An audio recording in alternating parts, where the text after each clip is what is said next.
Hi everybody, this is Kevin Lim from Me Noodles here in Hong Kong. Today I'm going to be sharing with you a recipe that I feel like can stand on its own for dinner. It can accompany salads and you could even finish with a bowl of soup afterwards. Today I'm going to be sharing with you a coconut milk and beer steamed clams. So let's get started and let's go. In this recipe I'm actually using some fresh clams that I bought from the market this morning. So feel free to use your clam of preference depending on what's fresh for you. That would be the best quality, and you would actually, because of a relatively simple ingredient list, you can actually taste the sweetness from the clams.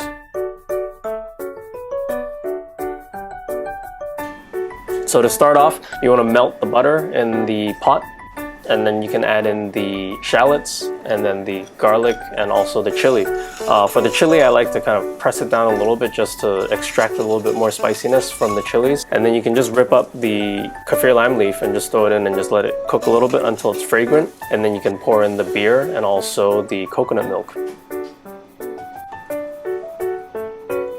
Just give it a little bit season of salt and pepper, and you can actually add in the clams and let it heat up together. Once you open it up, you'll see a lot of the clam shells have actually opened, and that's a signal for you that the clams are ready for you to eat.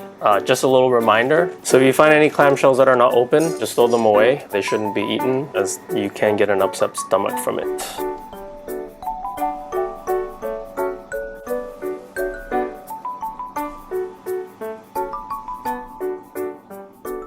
So that's how you make my coconut and beer steamed clams. You can also replace it with mussels if you prefer. You can throw in some vegetables if you like. But the best part is you can drink the soup afterwards, and you can even soak up all that juiciness with a piece of bread or any type of starch. Like, subscribe, and hit that notification button below. And please let me know if you have any questions for future videos. Thank you very much. Bye!